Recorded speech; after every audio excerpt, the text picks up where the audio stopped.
ایک مسئلہ آتا ہے ہماری عقائد کی کتابوں میں ملتا ہے کہ انسان افضل ہے، انبیاء افضل ہیں یا ملائکہ افضل ہیں. اب دونوں طرف سے دلائل دیے جاتے ہیں. ایک دلیل یہ آتی ہے کہ حضرت آدم علیہ الصلاۃ والسلام تو مسجود ملائکہ ہیں، ملائکہ نے حضرت آدم کو سجدہ کیا، تو جب وہ مسجود ملائکہ ہیں تو پھر ملائکہ سے افضل ہوئے. دوسری طرف سے یہ دلیل آتی ہے کہ ملائکہ افضل اس لیے ہیں کہ اللہ سبحانہ و تعالی ان کو بل عباد مکرمون کہہ رہا ہے.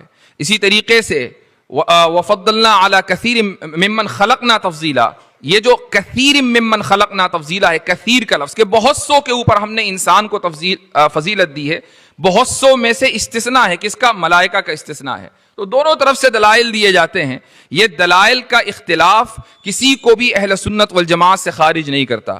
یعنی اگر کوئی یہ کہے کہ فلاں شخص ملائکہ کو انبیاء سے افضل مانتا ہے یا فلاں شخص انبیاء کو ملائکہ سے افضل مانتا ہے، اس بنیاد پر آپ کسی کو اہل سنت والجماعت سے خارج نہیں کر سکتے. اسی لیے جمہور نے اس کا جو طریقہ نکالا، بیچ کا راستہ، وہ یہ نکالا کہ انبیاء علیہم الصلاۃ والسلام تمام کے تمام ملائکہ سے افضل ہیں، پھر خواص ملائکہ خواص عامت المؤمنین سے افضل ہیں، اور پھر عامت المؤمنین عامت الملائکہ سے افضل ہیں. تو اس طریقے سے بیچ کا راستہ نکالا، دونوں دلائل کو، طرح کے دلائل کو سامنے رکھتے ہوئے. ایک مسئلہ یہ ہے. دوسرا مسئلہ یہ ہے کہ حضرت فاطمہ رضی اللہ عنہا افضل ہیں یا سیدہ عائشہ رضی اللہ عنہا افضل ہیں. مثلا حدیث میں یہ آتا ہے کہ فاطمہ بضعۃ منی، کہ فاطمہ میرا جگر گوشہ ہیں. اسی طریقے سے آپ نے فرما دیا کہ فاطمہ سیدۃ نساء اہل الجنہ. دوسری طرف سیدہ عائشہ رضی اللہ عنہا کے بارے میں کہ فضل عائشہ علی النساء کفضل السرید علی الطعام، کہ جس طرح سرید کی حیثیت ہے کھانوں میں، وہ حیثیت سیدہ عائشہ رضی اللہ عنہا کی ہے خواتین میں. تو دونوں طرح کے دلائل ہمارے سامنے ہیں. کچھ حضرات نے کہا کہ سیدہ فاطمہ کی افضلیت حضرت عائشہ پر ثابت ہے، اور کچھ نے کہا کہ حضرت فاطمہ کی افضلیت حضرت عائشہ پر ہے، اور اس طریقے سے دونوں طرح کی رائے پائی جاتی ہیں. تو کسی ایک رائے کو اختیار کرنے والے کو آپ اہل سنت والجماعت سے خارج قرار نہیں دے سکتے. یہ استنباط کا اختلاف ہے. اسی طرح بعض مرتبہ کلامی مسائل کو عقیدے کا موقوف علیہ ہونے کی وجہ سے ہمارے درمیان اختلاف پایا جاتا ہے. یعنی کچھ کلامی مسائل ایسے ہوتے ہیں کہ جو ہمارے عقائد کا موقوف علیہ ہیں، عقیدے ان کے اوپر ثابت ہے، قائم ہے. مثلا آپ میں سے بہت سے حضرات نے میبزی میں حیولہ کی بحث پڑھی ہوگی کہ بھئی حیولہ بھی ہوتا ہے، پھر صورت جسمیہ ہوتی ہے، حیولہ اور صورت جسمیہ کے اندر تلازم ہے، پھر ایک صورت نوعیہ ہوتی ہے. اس کو میں مختصر الفاظ میں سمجھا دوں کہ حیولہ کہتے ہیں مادے کو، کسی بھی مادے کو بغیر کسی شیپ اور فارم کے، اس کو حیولہ کہا جاتا ہے. یہ لفظ گریک لینگویج سے نکلا ہے. ارسطو کے سامنے مادے کو بیان کرنے کے لیے کوئی لفظ نہیں تھا، تو اس نے اپنی زبان میں لکڑی کے لیے جو لفظ آتا ہے وہ مستعار لیا اور مادے کے لیے استعمال کرنا شروع کیا. لفظ گریک لفظ ہے ہائل، HYLE. ہائل کو اس نے حیولہ، بعد میں جب اس کی تعریف ہوئی تو حیولہ کہا جانے لگا. اصلاً ہائل لکڑی کے لیے آتا ہے، لیکن بعد میں مادے کو بیان کرنے کے لیے کہ جس کی ابھی کوئی فارم اور شیپ نہیں ہے. پھر صورت جسمیہ. صورت جسمیہ کیا ہے؟ ایک صاحب نے مجھ سے سوال کیا کہ کیا حیولہ کو صورت جسمیہ کے بغیر ہم سمجھ سکتے ہیں یا اس کا تصور کر سکتے ہیں؟ تو میں نے ان سے سوال کیا کہ آپ ایک کام کریں، مجھے کوئی بھی میٹر، چاہے وہ لکڑی ہو، وہ پتھر ہو، وہ کچھ بھی ہو، بغیر کسی فارم اور شیپ کے ذرا تصور کر کے دکھائیں. 5 منٹ کا ٹائم ہے. آپ کوئی بھی مادہ بغیر کسی فارم اور شیپ کے تصور ہی نہیں کر سکتے. یہ انسان کو قدرت ہی نہیں دی گئی ہے. تو جب ایسا ہے تو یہ جو فارم اور شیپ ہے یہی صورت جسمیہ ہے، اور وہ جو مادہ ہے وہ حیولہ ہے. پھر صورت نوعیہ. صورت نوعیہ کیا ہے؟ یہ جو ہماری آپ کی شکلیں ہیں، جو ہماری نوع کو دوسری انواع سے ممتاز کرتی ہیں، کہ ہم مثلا گھوڑے کو دیکھ کر پہچان لیتے ہیں کہ یہ گھوڑا ہے، گدھے کو پہچان لیتے ہیں کہ یہ گدھا ہے. انسان دیکھ کر ہمیں کوئی کنفیوژن نہیں ہوتا کہ یہ انسان ہے یا بندر ہے. ان لوگوں کو ہوتا ہوگا لیکن بہرحال ہمیں نہیں ہوتا ہے. تو یہ جو ہماری ذہن کے اندر یہ بات بیٹھی ہوئی ہے کہ کسی بھی چیز کو دیکھ کر ہم اس کی نوع کو متعین کر لیتے ہیں، یہ صورت نوعیہ ہے۔ یہ جو پوری ڈیبیٹ ہے فلسفے میں، یہ بعض عقیدوں کا موقوف علیہ ہے، یعنی بعض عقائد اس کے اوپر ڈیپینڈ کرتے ہیں۔ مثال کے طور پر یہ مسئلہ کہ کیا کائنات قدیم ہے یا حادث ہے، تو جو لوگ حیولہ کے قائل ہیں اور یہ سمجھتے ہیں کہ حیولہ اور صورت جسمیہ کے اندر چونکہ تلازم ہے اور حیولہ قدیم ہے تو کائنات بھی قدیم ہوگی، جب وہ کائنات کے قدم کو اور اس کے ہمیشہ ہمیشہ ہونے کو، ایٹرنل ہونے کو مان لیتے ہیں تو پھر انہیں خدا کی کوئی ضرورت نہیں رہ جاتی، اور اگر خدا کو وہ مان بھی لیں تو خدا کے مدبر ہونے کی کوئی ضرورت نہیں رہ جاتی۔ آپ دیکھیں گے کہ ہندوؤں میں آریہ سماج کا ایک طبقہ پایا جاتا ہے۔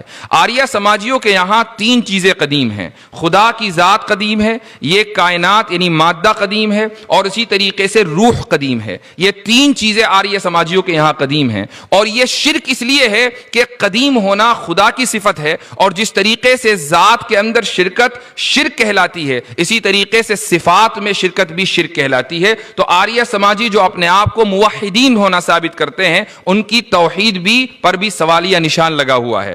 ایسے ہی وہ لوگ جو گریک فلسفی میں بلیو کرتے تھے، وہ بھی آج بھی ایسے بہت سے لوگ ہیں جو گریک فلسفی کو مانتے ہیں، تو ان کے نزدیک اگر خدا موجود بھی ہے تو چونکہ کائنات قدیم ہے اس لیے خدا کا مدبر ہونا کوئی ضروری نہیں ہے۔ ایسے لوگوں کو انگریزی میں ہم ڈیسٹ کہتے ہیں۔ ڈیزم کا مطلب یہ ہے کہ خدا کے وجود کو تو مان لیا لیکن خدا کو معطل تصور کر لیا کہ اس نے اس کائنات کو بنانے کے بعد اپنے آپ کو علیحدہ کر لیا، اب یہ کائنات آٹو پائلٹ موڈ پر ہے، یعنی خود سے خود فنکشن کر رہی ہے، اور اس دنیا میں جو لوگ بسنے والے ہیں وہ اپنے مستقبل کا خود ہی فیصلہ کریں گے کہ کیا چیز اچھی ہے اور کیا چیز غلط ہے، کیا چیز بھلی ہے اور کیا چیز بری ہے۔ تو یہ جو کلامی مسئلہ ہے حیولہ کا، یہ ایک بہت اہم مسئلہ ہے کہ جس کو ہم میبزی اور دیگر فلسفوں کی کتابوں میں پڑھتے ہیں۔ دوسری طرف پھر آگے چل کر مسئلہ آتا ہے جزء لا یتجزا کا، کہ جزء لا یتجزا کا مطلب یہ ہوا کہ اس کائنات کو اگر آپ تقسیم کرتے رہیں تو آخر کار آپ ایسے جز پر پہنچ جائیں گے کہ جس کو مزید تقسیم نہیں کیا جا سکے گا۔ اسی کو ہم انگریزی میں بولتے ہیں انڈیویزبل پارٹیکل۔ تو انڈیویزبل پارٹیکل کہ ایسا پارٹیکل کہ جس کو ڈیوائیڈ نہیں کر سکتے، جب آپ اس کو ڈیوائیڈ نہیں کر سکتے تو اس کا وجود کہاں سے ہوا؟ اس کا وجود یقیناً عدم سے ہوا، اور عدم سے وجود میں لانے والی ذات کو محدث اور موجد کہتے ہیں۔ تو اس طریقے سے ہم ثابت کرتے ہیں کہ خدا کا وجود ہے۔ تو اگر آپ حیولہ کو قدیم مان لیں گے تو جزء لا یتجزا کو نہیں ماننا جائز نہیں ہوگا، اور اگر جزء لا یتجزا کو مان لیں گے تو حیولہ کو قدیم ماننا درست نہیں ہوگا۔ یہ پوری کلامی بحث ہے کہ جو ہماری کتابوں کے اندر ہمیں پڑھائی جاتی ہے، میبزی میں پڑھائی جاتی ہے، شرح قائد میں پڑھائی جاتی ہے، شرح مقاصد میں پڑھائی جاتی ہے۔ امام رازی رحمہ اللہ نے مفاتیح الغیب میں جگہ جگہ ذکر کیا ہے۔ اسی طریقے سے امام ابن تیمیہ رحمہ اللہ نے درء تعارض العقل والنقل میں صفحات کے صفحات اس موضوع کے اوپر لکھے ہیں۔ یہ پورا لٹریچر ہے، اور اتنا یعنی عظیم الشان لٹریچر ہے کہ ہم پڑھتے رہیں گے، عمر نوح چاہیے اس لٹریچر کو پڑھنے کے لیے۔ یہ سارے کے سارے جو مسائل ہیں بظاہر آج ہمیں لگتا ہے کہ شاید یہ بالکل irrelevant مسائل ہو چکے ہیں، ہمیں ایسا لگتا ہے کہ یہ کیا بات ہو رہی ہے کہ ارسطو نے کہہ دیا کہ حیولہ قدیم ہے، اس سے ہمارے عقیدے کا کیا لینا دینا؟ میں نے ابھی بتایا کہ یہ لینا دینا ہے کہ اگر ہم نے حیولہ کو قدیم اور ایٹرنل مان لیا تو پھر خدا ہی کی ضرورت نہیں رہی۔ خدا کے وجود پر ایمان لانا بنیادی عقیدہ ہے۔ اگر وہ عقیدہ حیولہ کے قدیم ہونے کو ماننے سے متزلزل ہوتا ہو تو ہمیں پڑھنا پڑے گا کہ حیولہ قدیم ہے یا حادث، ہمیں پڑھنا پڑے گا کہ صورت جسمیہ کیا ہے، ہمیں پڑھنا پڑے گا کہ صورت نوعیہ کیا ہے۔ یہاں تک کہ ڈاروینین ایوولوشن جب آپ پڑھتے ہیں تو اب آپ دیکھیں کہ یہ ڈاروینین ایوولوشن ایک بالکل نیا سبجیکٹ ہے۔